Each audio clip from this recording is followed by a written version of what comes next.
Good stuff. Okay. Welcome back, everybody, to the Inking Out Loud podcast. Today, on episode 12, we're going to be covering what may be one of the most controversial novels we'll ever be discussing. Today, we're talking about the first half of Heroes Die by Matthew Woodring Stover. And by the first half, I mean days 1 through 4. It's the first book in Stover's science fiction fantasy blend, The Acts of Cain, and I want to mention right away that this novel, and of course by some small extension this episode of the podcast, is rather graphic, so I don't know, those with a sensitive palate for violence and strong language, just be warned. Put it this way, if you thought Game of Thrones was bad, you're in for a hell of an episode. But anyway, I'm your host, Rob Santos. I am joined once again by my co-host, Drew McCaffrey.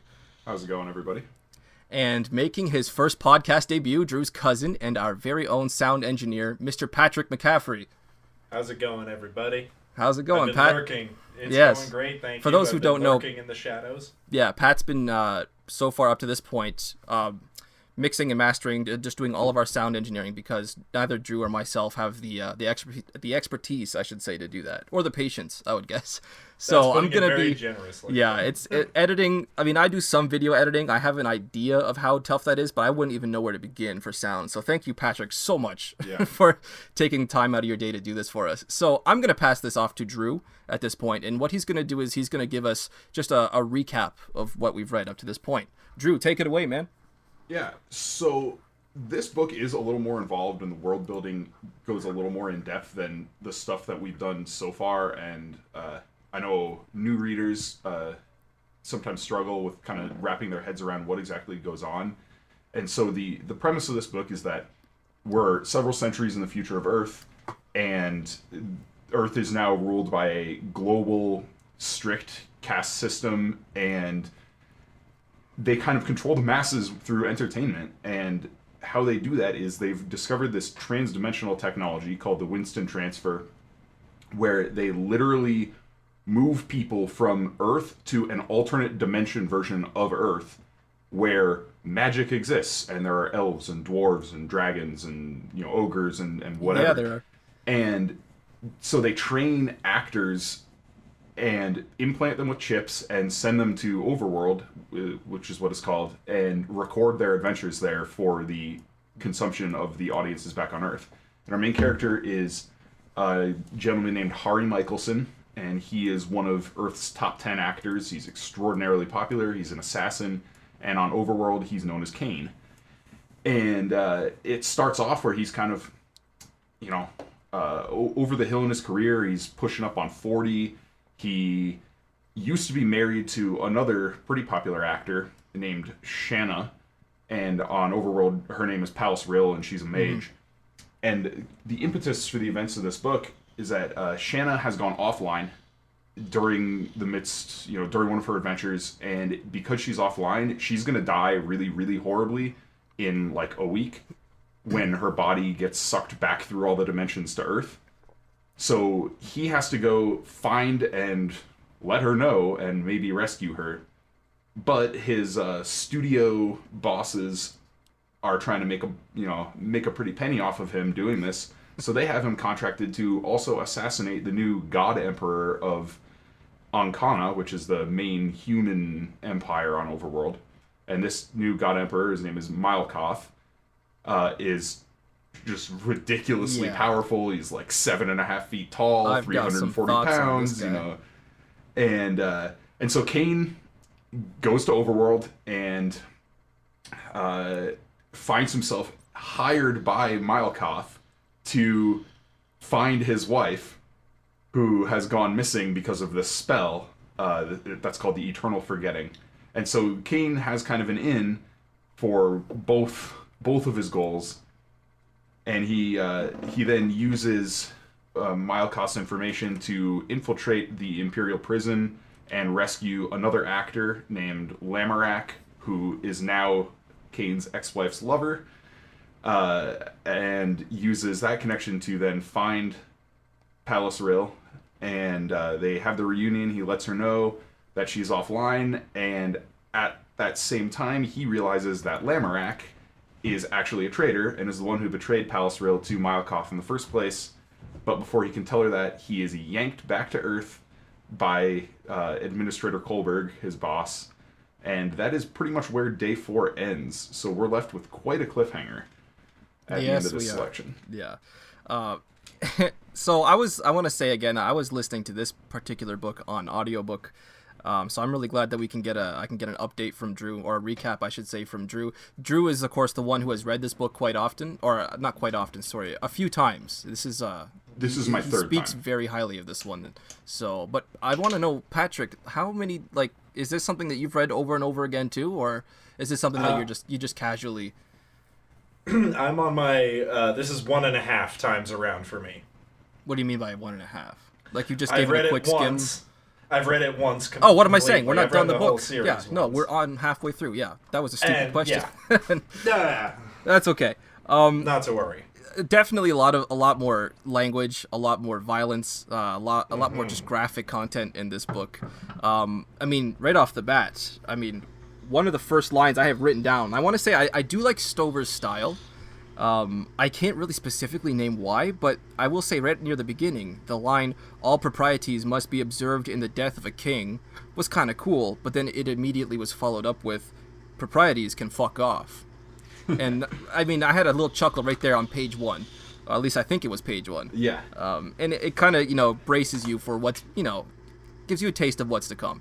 And we see a lot more of it. I thought it was graphic at the beginning, but my God, when we got to the end of part 3, and especially the end of part 4, I was just sitting there like, wasn't sure if I was actually hearing the things that I was hearing. So, on the topic of Stover's prose, and his ability to, construct a sentence, one of the things that stands out the most with him is his ability to craft a fight scene. Oh my God, for sure. He, in real life, Matthew Stover is an avid martial artist. He's trained in something like 22 or 23 different martial arts. What? So he knows what he's talking about. Are you serious? Yeah.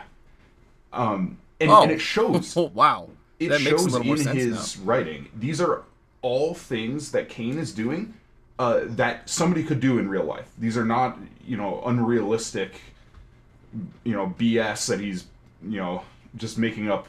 These wholesale. Are legitimate These moves. Are real moves, real, hand-to-hand maneuvers and things.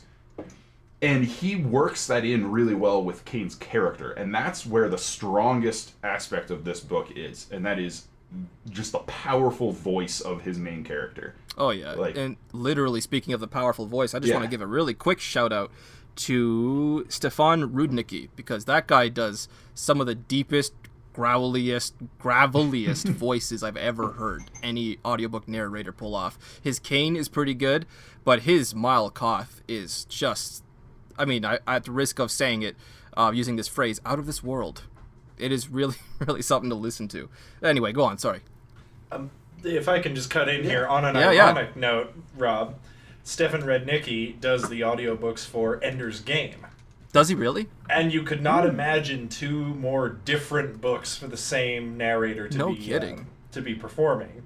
Because, like Ender's Game is child's play compared to Kane. That's true. I kind of know the feeling.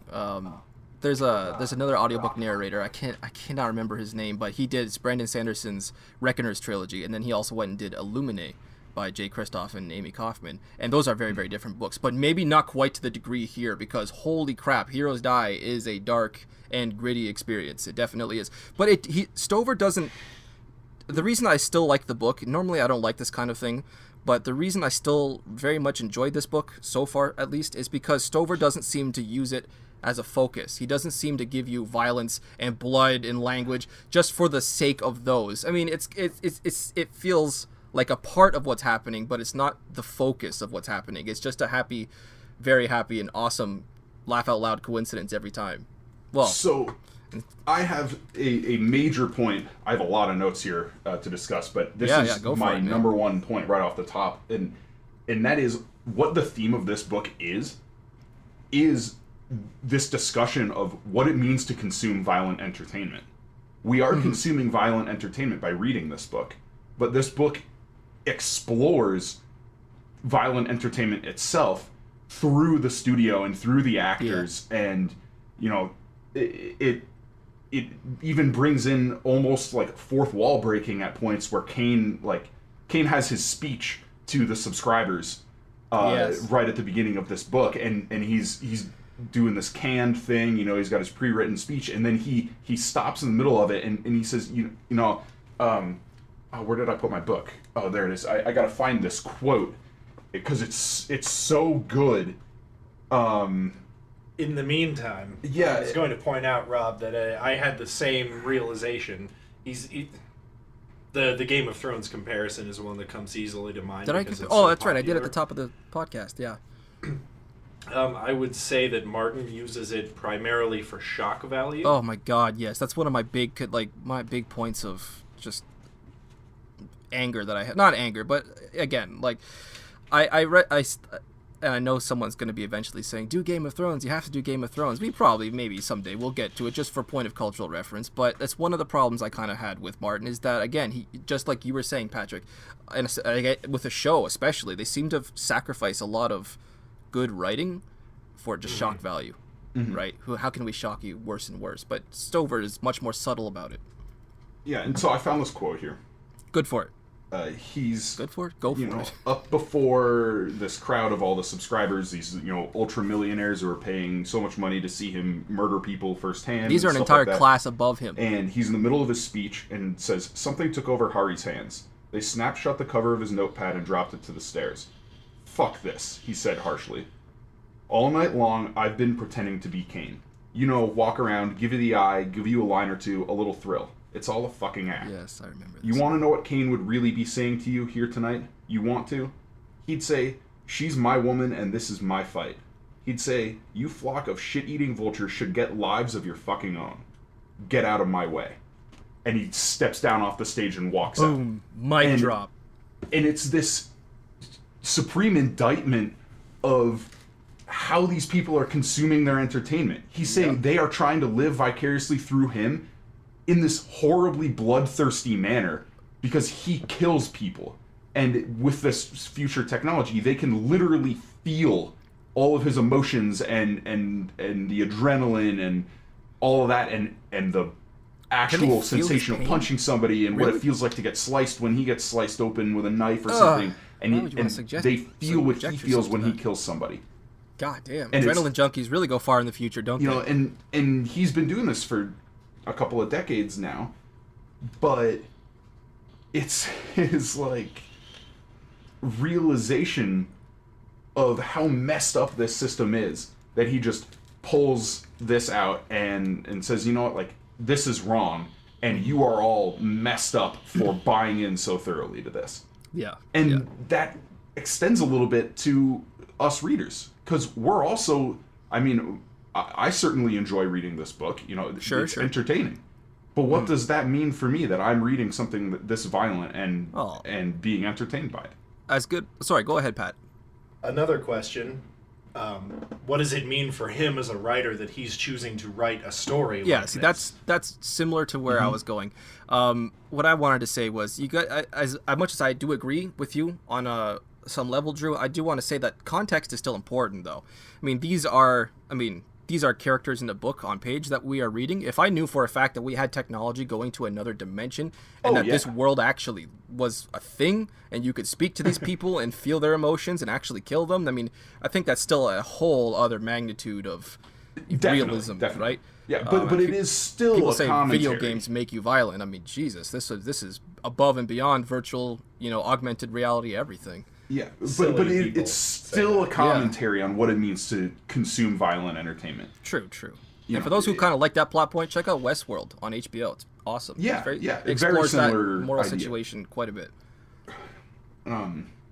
But so as far as you mentioned Game of Thrones and kind of compared there, I think there's something important to discuss outside of the book. Of course. And that is the historical context of when Heroes Die was published. And what publishing, the fantasy science fiction publishing landscape looked like at that time. Okay. And, so A Game of Thrones, the first Song of Ice and Fire book, came out in 1996, and it did not do particularly well. Heroes Die was published in 1998, and also did not do particularly well. And it wasn't until a couple of years in that Robert Jordan provided a cover quote for a Game of Thrones that George R. R. Martin series really took off.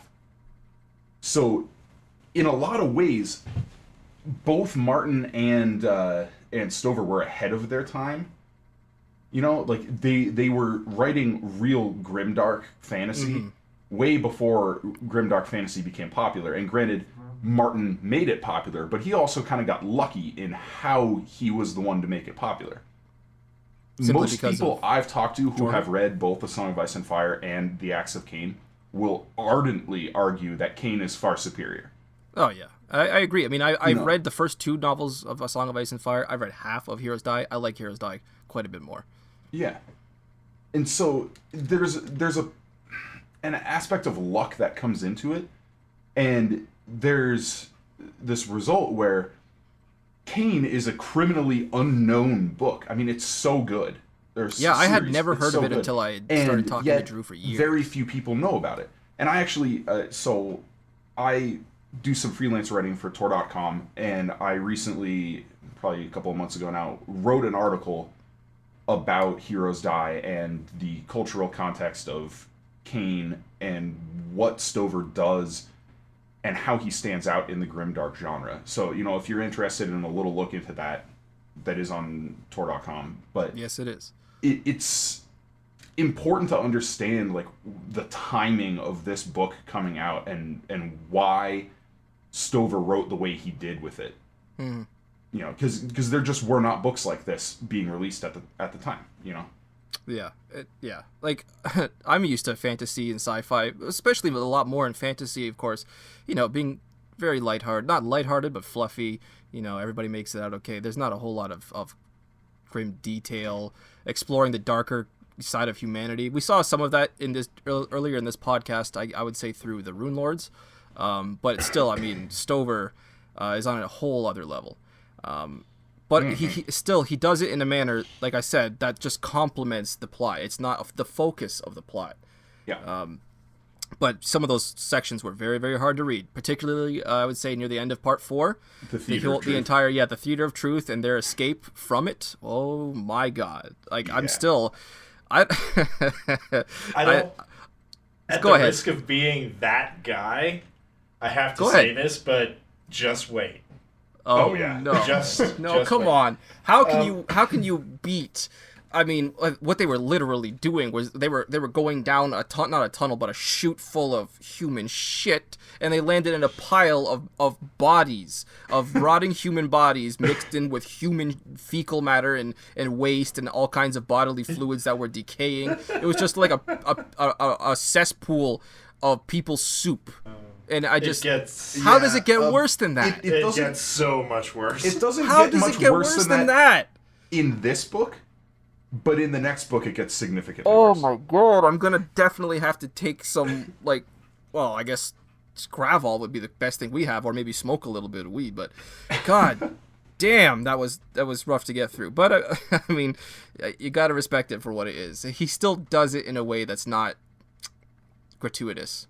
So much as it is just like, you know, unfortunately, it's sort of matter of fact. Deal with it. Yeah, it's matter of fact. You know, you're gonna get some details you don't want to get, but I guess it's kind of the nature of reality, right? Maybe it's a little more immersive as a result for some. See, that's what he's saying. Like his opinion, unlike Martin's, is he's not doing it for the gratuity of it. He's doing it to say this is the way the real world works. Mm-hmm. But that's not all he's saying. He's leading to like a conclusion because that's not good enough, right? As a philosophical point of view. The reason I dislike this series overall is where he ends up. Okay. Like the point that he ends up making when all is said and done is something that I could not vehemently disagree with more. But really, all in due time. Due time. You're talking over the course of the entire narrative arc, not just in this book. Correct. Okay. This book is my favorite in the quadruplet tetralogy, because it's for a couple reasons that I'll discuss when we're finished with the book. Now, here's a question. I actually probably should have looked this up before I started. I even maybe agreed to do this book. But this series is finished? Yes. Okay. Well, yeah, I can't believe I Thank actually hadn't even goodness. thought to ask that until now. Okay, good to know. You guys want to start talking about some characters specifically? Yes. Okay, so I might mean, as well we have to start with Kane. yeah, the titular character right out of the way. Harry Michelson, Kane. Does Kane have a last name, or is that just his name? It's just his name. It's just his name. Awesome. Okay, so it got like a pseudonym. I like it. Again, my feelings mirror a lot of my feelings about Rathan from Elantris in Brandon Sanderson's book. What a badass. Oh, What a badass. I mean, he curses a lot. He's grumpy. He's always got a wisecrack. He's very, very good at what he does. I had no idea that Stover was a martial artist, especially like, a decorated one. That's awesome. It definitely lends me a lot more to his fight scenes now. But I mean, overall, I feel like he's a strong character. There's nothing in particular that I really makes him a sympathetic character for me. Although you can, again, I like the fact that he is a multi-dimensional character, though. He is this hard ass on one hand, but on the other hand, you get a few very vivid moments where you get to actually experience and feel his loss over, his ex-wife, Palace Rill. What's her name? Shauna? Shauna. I'm suddenly drawing a blank. Thank you. Shauna Layton. Sorry? Shauna Layton. Shauna Layton is her full name? Yeah. Oh, okay. I actually didn't know that. So there's a quote I have written down from Kane's point of view. I think it was part 5, chapter 5 in part 1.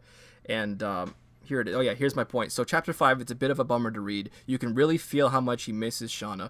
But what really, drove that point home was when he's listening to her voicemail, or at least maybe it's a video call, I can't remember, and he adds his last name silently to hers as she signs off. And that really kind of drove that nail home for me. I was like, oof, okay. So you still get these strikingly human moments out of somebody who is such a figurehead and a symbol for everybody's gratuitous, consumption of violence. The other one, it may have even been in that same chapter, but when he goes into his vault and half the vault is empty. Oh, I hadn't noticed that. And he thinks about how he could fill it with the rest of his stuff, but it would just be wrong. But okay, yeah. As soon as you went on there, I remembered that. Yeah. Again, he's a multi-dimensional character. He's not just a one-trick pony. What about you, Pat? What'd you think of him? I can't really disagree with anything that has been said so far. It's important for me to note that if we want to talk about who he really is, it's apparent from the first that he's more Kane than Hari. Is it though, or is it just because we spend so much more time in Kane's head than in Hari's head, if you want to differentiate the two? Oh, this is a thing. I actually have written down in my notes, Kane and his dichotomy with Hari, like, are they really different people? Are they the same person, really? Like, because there is a lot going on in the sort of mindset. And Hari even talks about it, So we have, like, a cool, this is going back to his writing style. There's a cool thing that he does where anytime Hari is on Earth, it's written in the third person. It's your standard third person limited point of view. That how it separates it? It was Hari versus Kane? Because I noticed that and I was waiting to ask you that. So anytime Kane is online and being first-handed, it's first person present. Anytime he's back on Earth, it's Hari, and it's third person past limited. I feel like this is something I would have picked up on. He goes offline if I'd read the very briefly. I think it's like for 27 hours while he's in the palace, because Milkov has it like blocked off from transmitting out. And those scenes in there are back to third person. But the person there is Kane, not Hari. So there are deliberate changes that Stover makes while he's writing to differentiate Kane and Hari. And when we're in Hari's perspective back on Earth, there are points where he talks about Kane rises up within him. Okay. Thanks for clarifying that, because like I said, I was going to ask you about that. I did notice in day one, how it kept switching from first person to third person. I had made a note to ask you about that. I hadn't put together that it was specifically depending on whose head we were in. Was it Kane or was it Hari? Okay, that just cleared a lot of things up for me. There's Thank you. A logistical reason for it. It is basically when we're reading that first person point of view, that is Kane monologuing. And that's what the people who are first handing him back on Earth are hearing. Yeah. Okay. Another point in favor of reading the physical books, because I feel like I would have definitely picked up on that sooner if I had read the physical book. Something to think about for the next books in the series if we choose to cover those. But I do think there's a discussion to be had here. Do you think that Kane and Hari really are different people the way it's being presented? I think they are separate people. I mean, we know for a fact that it's possible for people to have such a thing as, dissociative identity disorder. A lot of people deal with stress. I mean, I'm no clinical psychologist, don't take me at my word, but I'm fairly certain that even in our real Earth here and now in 2019, on January 27th, on the recording of this episode in particular, I mean, people deal with stress in a lot of different ways, and some of those ways are to create, alternate personas, alternate characters to deal with things that you may be better equipped to deal with if you change. For example, and we're going to bleep this out, Shallan in the Stormlight Archive. I think it's, again, I'm not a big fan of Shallan, but I think she's worth a mention in this kind of discussion, in this context. I'm just saying that I honestly think that Kane and Hari at this point are two totally separate characters that happen to share the same skull. Okay.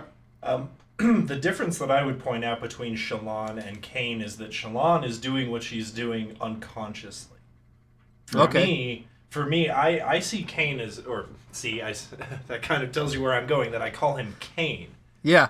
Kane is he is the man behind the mask, and Hari is the mask that he presents to the world. Okay. Now, for that occurs for two reasons. The first reason is that this man that he is hideously violent at times and unbridled in the opposite way that people in his society are forced to be. Yeah. He's given an outlet and he's forced to take advantage of it by this rigid caste system because his outbursts of violence make them boatloads of money. And if you look at one of Shauna's criticisms to him, she starts seeing that Hari is not the real person. I think we found that out early in Hari's point of view, that she would confront him about that Kane is really the one speaking to her at times, not Hari. And of course, I imagine as one of two, it's very hard to deal with watching your partner kind of just slip into that persona constantly, that hard ass that he's forced to be. What wife, or I should say what spouse wants their other spouse to come home and be their job and still be at work on occasion, Right. I think go ahead. Yeah, his character, his persona defines him. Mm-hmm. And so when he's on Earth, he is unhappy. Yeah. And over time, the stress of that unhappiness leads him to let a little more of Kane out. Yeah, for sure. The more time you spend as a character in someone's head, the more they're sure to influence you. Definitely. Speaking of Shauna, sure. She is... Yeah, let's discuss. She's kind of archetypal, in a sense. Okay. I didn't really enjoy her character because I felt Neither did I. That as she is the strong female character, right? There's nothing wrong with that. Well, I would argue that it's... There's many... Talon, who's that's her name, right? That's the strong Talon, female character. Correct. Yeah. Palace is that way as well, although she is caring. She's not cold. I don't mean that to say that she's heartless. But I felt like all of her actions and decisions were predictable. Okay. Palaces? Yeah, that's fair. Palaces. Palaces. Whereas few other characters in this book who are main characters suffer from the same flaw. So I see where you're coming from there, and in large part I agree with you. I do think there's an interesting aspect to Palace Royal as a character that we can dig into a little bit, and that's that she's set up, and not so much for us as the reader, but for the audiences on Earth in this, she's set up as the damsel in distress, right? Yeah, Kane is going to Overworld to save his ex-wife and hopefully reunite with her because she's going to die horribly. You know, he has to... So she starts off as a plot device right away. And despite the fact that Kane really does need to help her, because she has no clue she's offline. You know, if he doesn't get there, she's going to die horribly. Okay, so he can't treat her as a classic damsel in distress, because while she needs the information that she's going to die, like that she needs to take action and take steps to, you know, not, what do they call it, like phase back. She needs to get to a transfer point and do it safely before the unsafe point is reached. She can take care of herself, though. Like, she is, like Pat said, your strong female character. She has her own agency. She has competence. She's a very powerful she's definitely mage. Competent, yes. And we see her even manipulating people better than Kane does in her interactions with Majesty. Yeah. With the King of Kane. Yeah. Now, since this is my first read through, and this is again, like I've said, I mentioned a couple times on audiobook, I have a couple questions just to clarify things that I've read. Sure. I've saved a couple of them. I'm just gonna fire them at both you guys. And this is what made me think of it was what you just said about Palace Rill. How is it that Palace? Remind me again. How is it that Palace doesn't know that she's offline? How does she not know? Yeah. How does she not know that she's offline? Because she's doing the long form. They talk about the different types of transfers, and she's not being first-handed right now, so she doesn't have that like constant update connection. Oh, okay. So her like transdimensional, they call it like frequency, is off, and she doesn't know it. Okay. All right. Yeah, so now we can talk about Maelkoth if you want to. Maelkoth?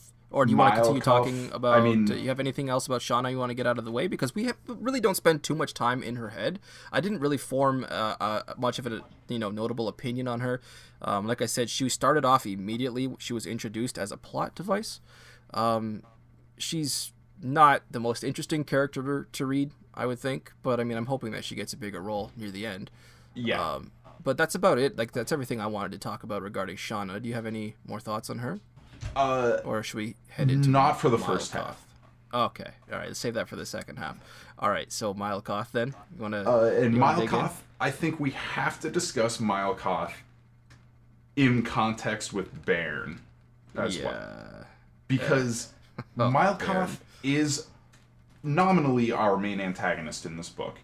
He's this all-powerful God Emperor. Really? He's physically imposing. I thought he was the main Jesus Christ, main antagonist. Wait, who did you think was? Maelkoth. I mean, he's the goal. He's one sent, that Kane is sent there to assassinate, and he's the most powerful one. So I assume right away that he's the antagonist. Yeah, that's what I said.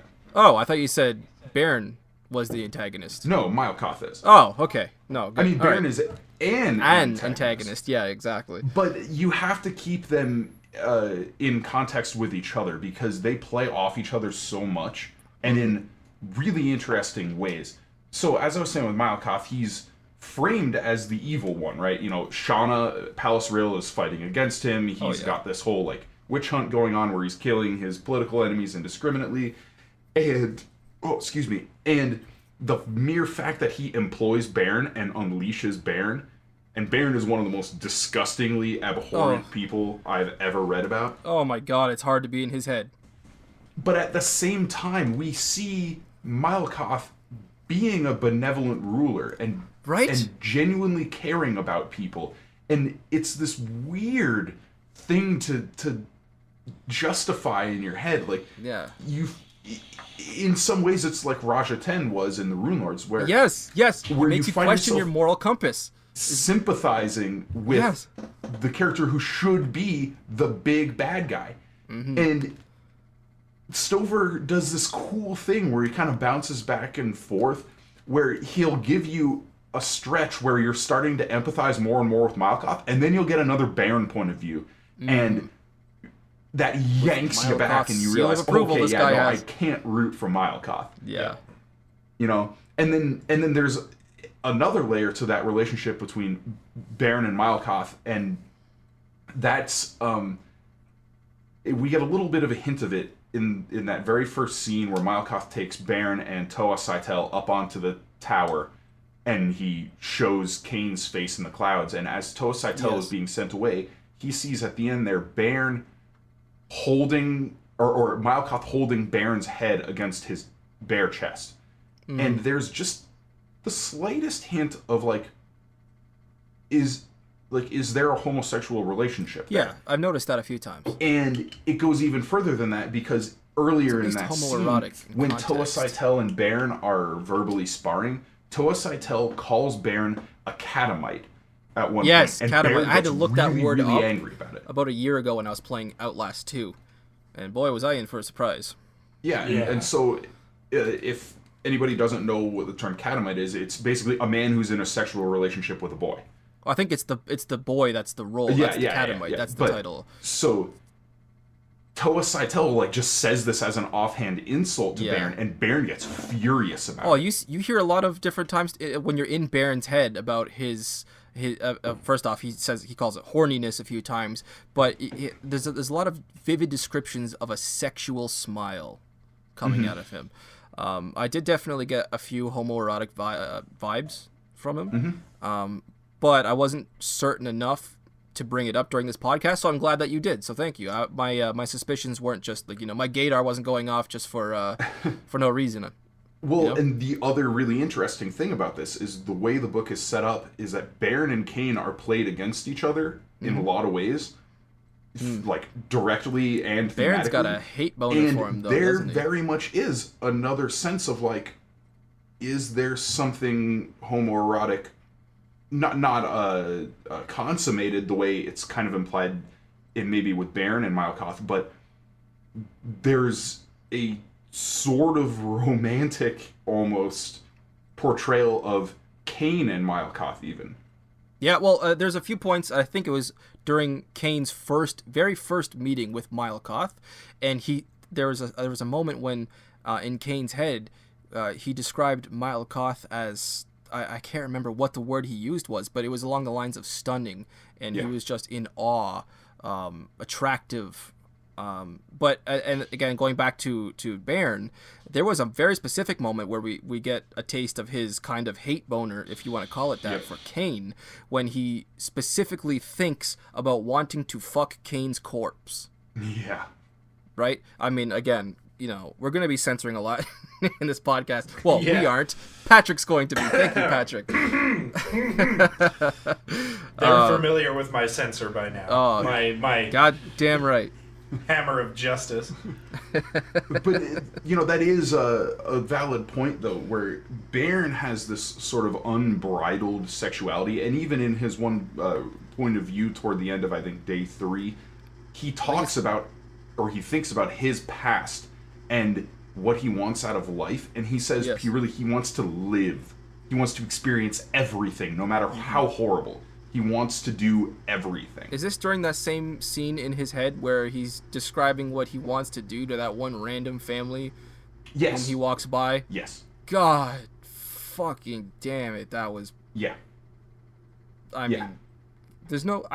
we need new words to describe what that was like. Yeah, he is purely evil. Reprehensible doesn't even... I mean, there are no redeeming qualities to Bairn, where there are some, to call him perhaps, a for demon would be an insult to demons. I mean, god damn. So I hope he gets what's coming to him. So that kind of...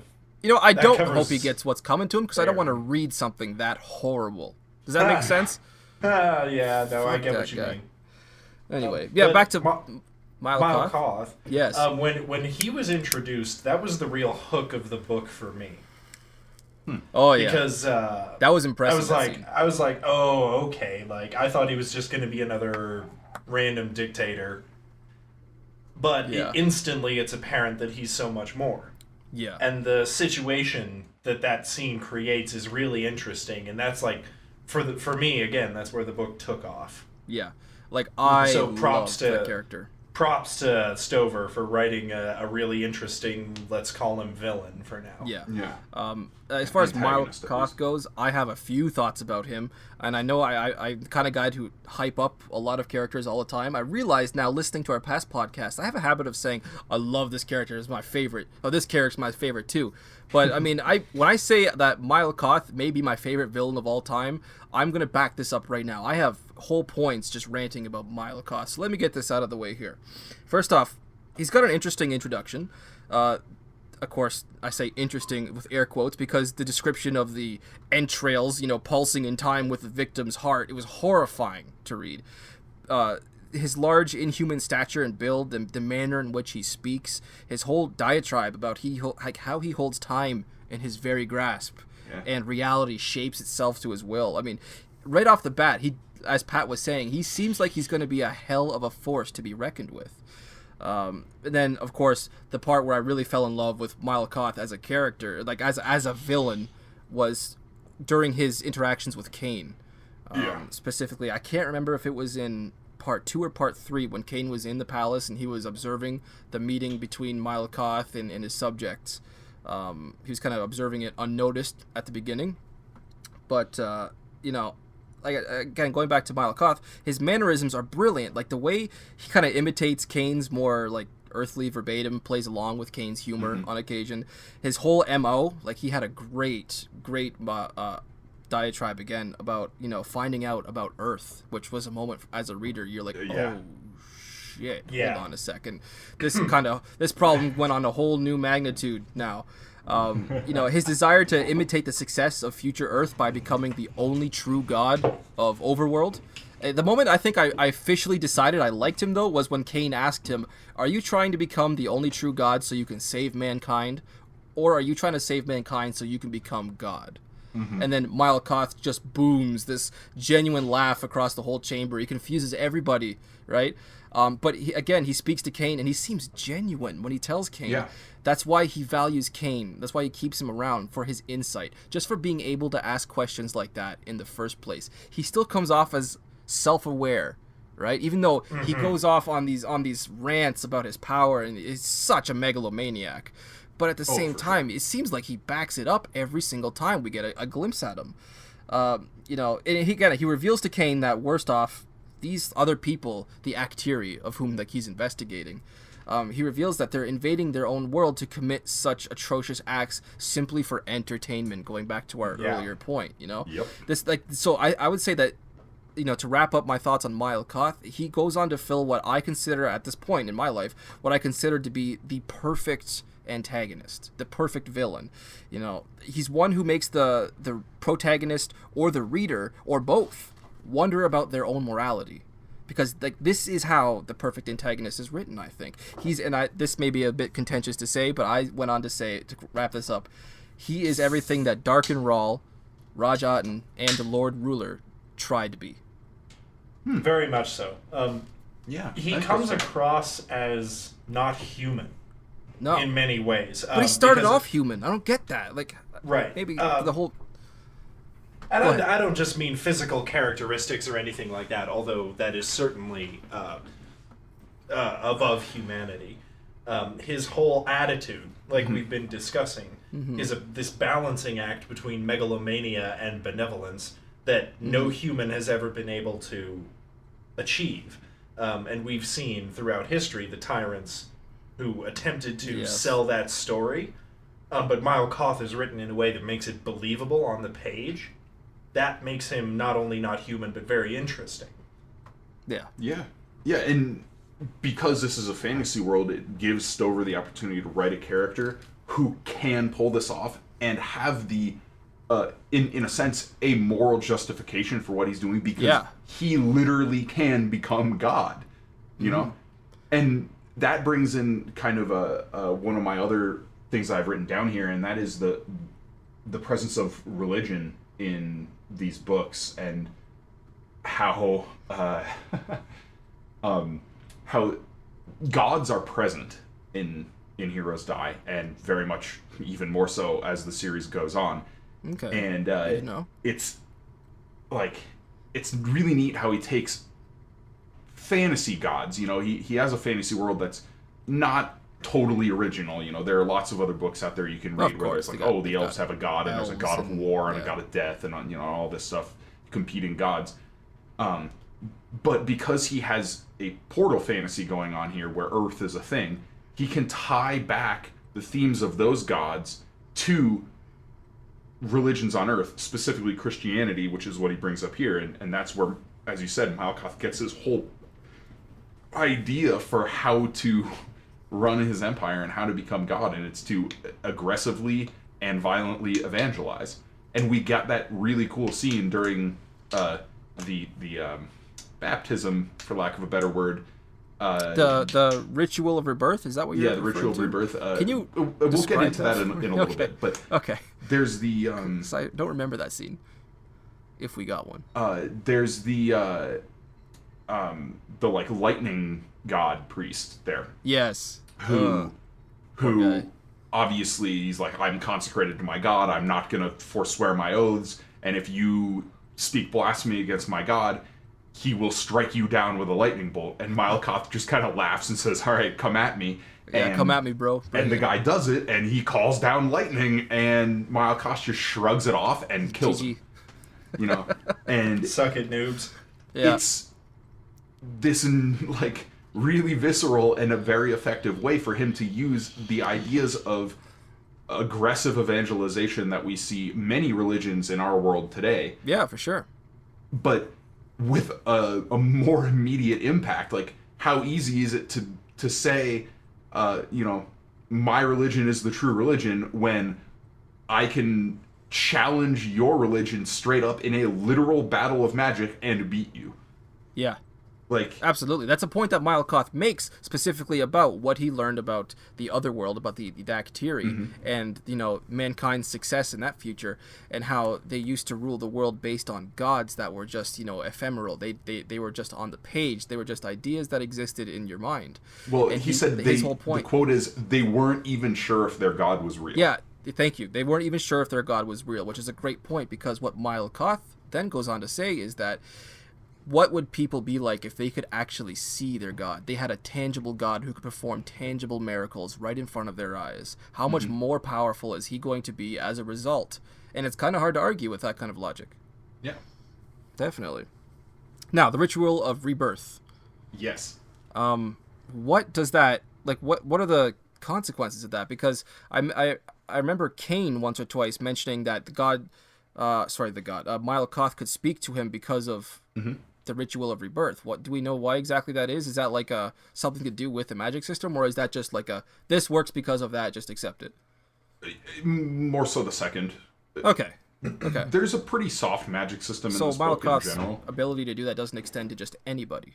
No, like, Malkoth is ridiculously overpowered. I mean, he is a literal god at this point.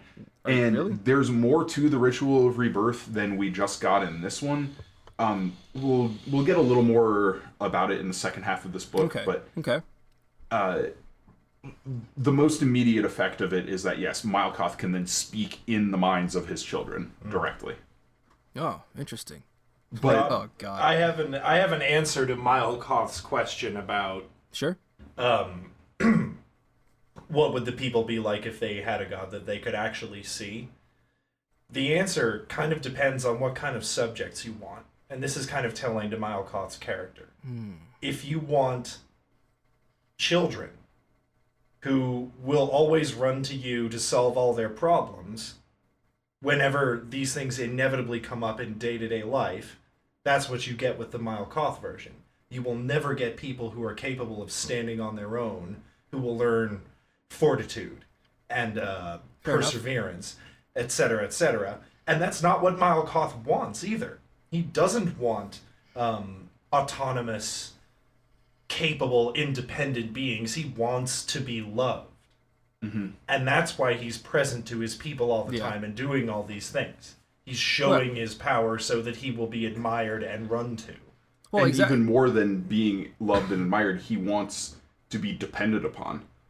And that's why we get this crossover with the political system on Earth, and the Board of Governors recognizing how dangerous this game going on with Cain and Palsrill is, because they see, you know, the rigid caste system on Earth is being reflected in the empire Malkoth is trying to build in Ancona, and they know how dangerous it is having Malkoth and his empire framed as antagonists for Cain, when back on Earth a very similar system of government is ostensibly the good thing.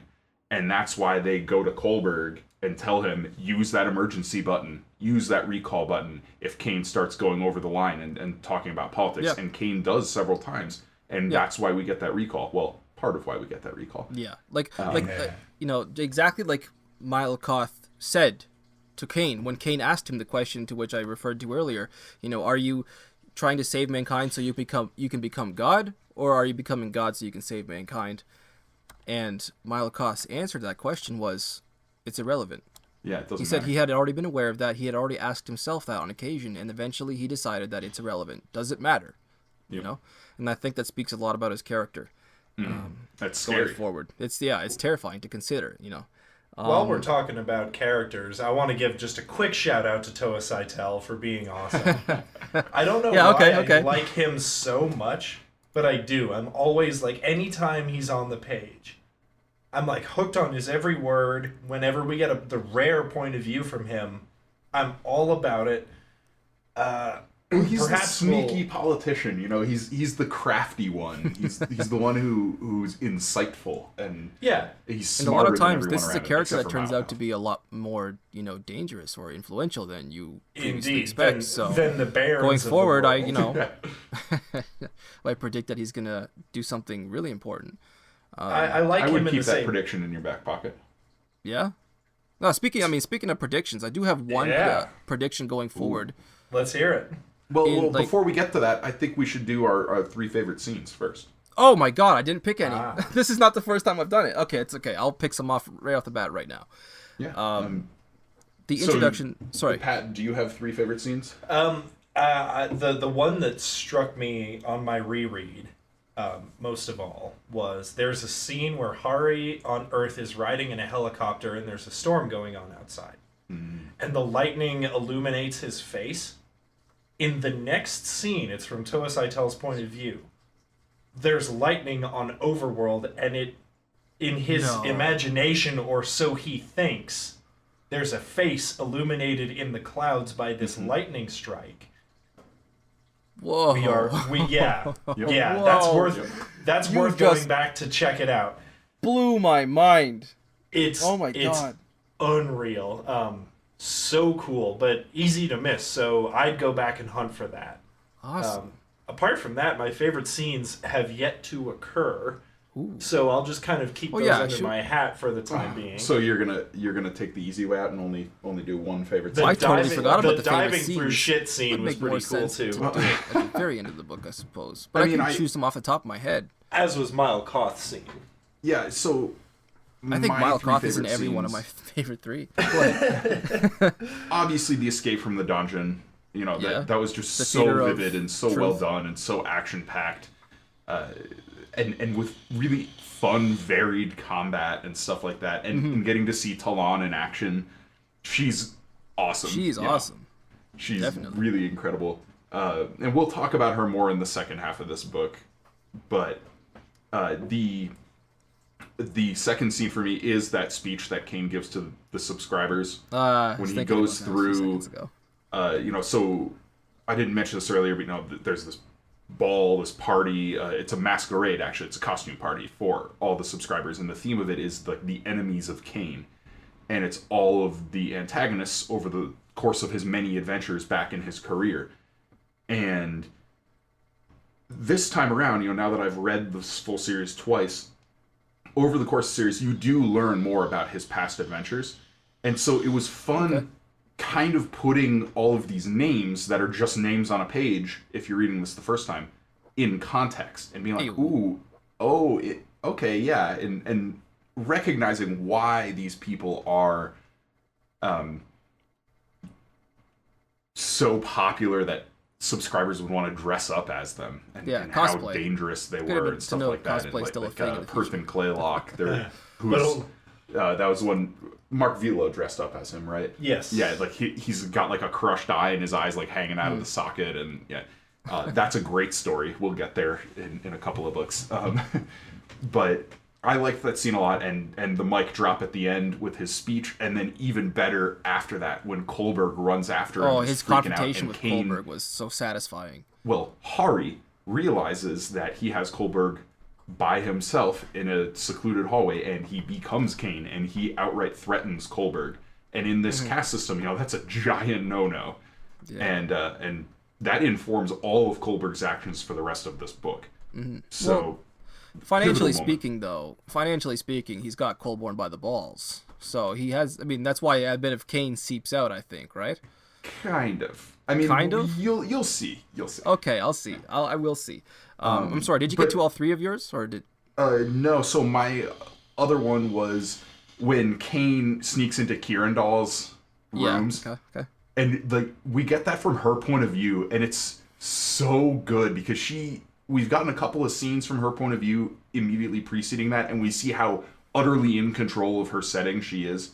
She runs one of the most powerful gangs in the city. She's this incredibly powerful mage. She's completely the master of her surroundings. And then she goes in, and the moment she realizes Kane is there, she is terrified. She's so scared. Yeah. And it is proven, the right response, because during their interaction, where she has just effortlessly manipulated everybody we've seen her interact with up to this point, Kane just runs roughshod over her. Yeah. I loved that interaction.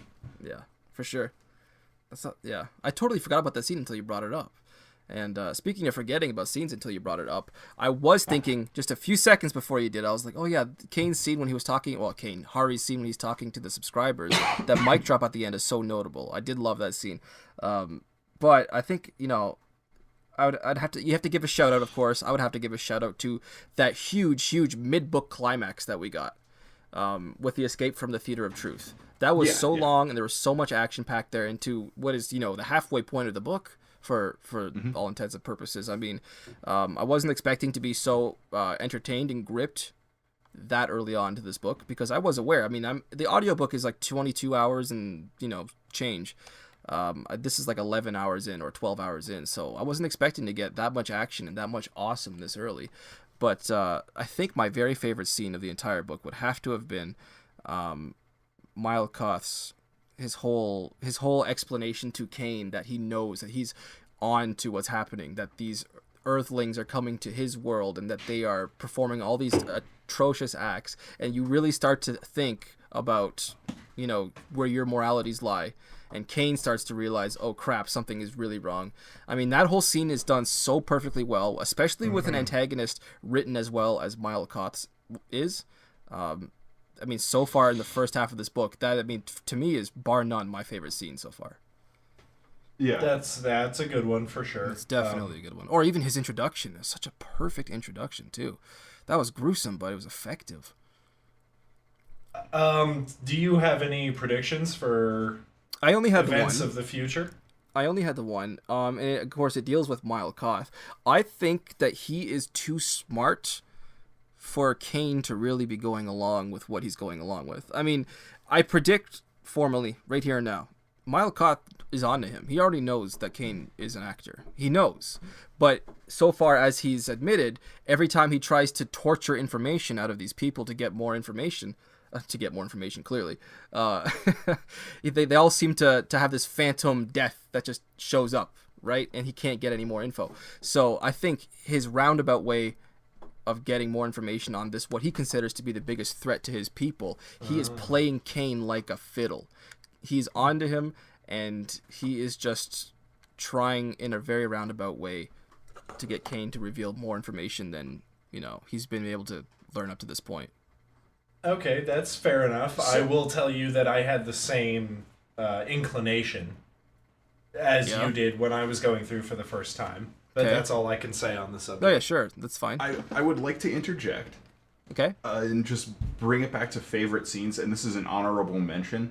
Cool. This is back to when Kane and Kohlberg have just gone over the Shauna situation. Kane has just second-handed her final moments before the Eternal Forgetting was triggered. And Kohlberg's trying to get him to contract to assassinate Mylkoth. And Kane says, if you're so hot to have him killed, why don't you just transfer 6 guys with assault rifles into the Kolhari Palace? Oh my god, did he say that? And he goes, Kohlberg coughed wetly into his fist. We tried that, except it was 8, not 6. We still don't know precisely what happened. Oh my god, I didn't pick up on that. Yeah, you just blew my mind now, because clearly we know what happened to them, right? In that in that scene that we've been discussing extensively. When Mylkoth is talking about these beings that the Actiri. And that's how he knows. Like so imagine you're like Mylkoth, and then all of a sudden 8 homeboys with assault rifles roll into your palace. SWAT team kicks down his door. Like, you deal with them, but you have some questions that you want answered, like, what the fuck, being foremost among them, no doubt. Yeah. God damn. Yeah, that's cool. but I got such a crack out of that. Between that and the scene that reaction. Pat brought up earlier, with the reflection in the mirror of Kane's face, on the mirror in the sky, oh my god. Mm-hmm. I'm definitely going to have to pay a lot more attention going forward so I can pick up on these kinds of things. Yeah. Bravo, Stover. These books are they fall into that category where they're well worth reading again. Oh yeah, because it's a different experience the next time. Indeed, and you pick up on quite a bit more detail that perhaps I know I missed on the first time. Mm-hmm. Yeah, and I'm listening to the audiobook, so I'm gonna miss quite a bit. Sure, yeah, I'll say that. Do you have any more predictions? No, that's the only prediction I have going forward. Yeah, I think I can end it right there. Do you guys want to head into the final draft? I think that's a good idea. Sounds good to me. Awesome. Okay, I'm just gonna, since I've got the boring choice, I'm just gonna come right out and say I've been drinking a shock top. Oh yeah, something I've been drinking for years. Everybody likes a shock top. Well, everybody should sometimes like a shock top. Belgian white. It's it's a bit of a opaque beer. It's got a lot of citrus in it. That's why I love it so much. I love that citrus. It comes out in every single sip. 5.2%, so it's a little stronger than your average beer. At least in here, in Canada, your average beer is 5%. Sure. It's very weak. But I know Drew once. I was listening to a past podcast that we've recorded, a few weeks ago, and Drew had a beer that was like 11% or something like that. Yeah, so, it happens. What are you guys drinking? Speaking of beers that are 11%, I am drinking a Dragon's Milk. Did I nail that on the head? Bourbon barrel aged stout. It is precisely 11% from Holy New shit. Holland Brewing. Damn. It is delicious. It feels like a meal. Cup? Is that a mug? What is that? It's a horn. It's a horn. Oh, okay. Yeah. Forgive me. Makes total sense now. It just seems so appropriate. It is my drinking horn. Awesome. Beer exclusively. Oh man, Drew, what are you drinking today? So, I am drinking an ale. It is a sour ale brewed with elderflower and lemon. This is a collaboration between New Image Brewing and Funkworks Brewing out of Fort Collins, Colorado. It is 7.2%, so it's it's pretty nice, pretty beefy for a sour. But it is called Bromance. Bromance. Oh, that is thematically appropriate. God damn it, man! How do you continue to find these? Well, I guess maybe in Fort Collins it's a little easier than elsewhere. When you have 50,000 microbreweries, all pumping out, run by nerds. And when I visit, we're gonna have to visit at least 49,000 of them. Yeah. Hell yeah, man. Yeah. So to it. I feel like I don't really need to explain. Yeah. No, it'll happen eventually. But this is very nice. I've actually I'm on my second one. I don't normally drink more than one beer over the course of these episodes, but see, I normally would drink these beers a lot faster, but I don't want to have to get up and pee during the podcast. So I've been taking it. You didn't notice. Oh, I did. I just, I was like, oh, thank God it's not me, because I'm in the middle of talking right now. Yeah. No, it's good though. I did get up in the middle of a podcast and go once, but I want to say that was during Warbreaker. I don't know which book it was, but anyway. With the magic of editing, it's all seamless. Yeah. So shout out to Pat. I think we're about ready to wrap up then, yeah? I think we are. So on the next episode, we're going to be covering the second half of Heroes Die. Yeah. So, this is episode 12 of the Inking Out Loud podcast. I'm Drew McCaffrey. I'm Rob Santos. I'm Pat McCaffrey. And as Rob said, next up we're going to be finishing Heroes Die and going into a very great discussion after the end of this book. God damn right we are. Thanks for listening, everybody. Yeah, have a good one. Peace. Peace.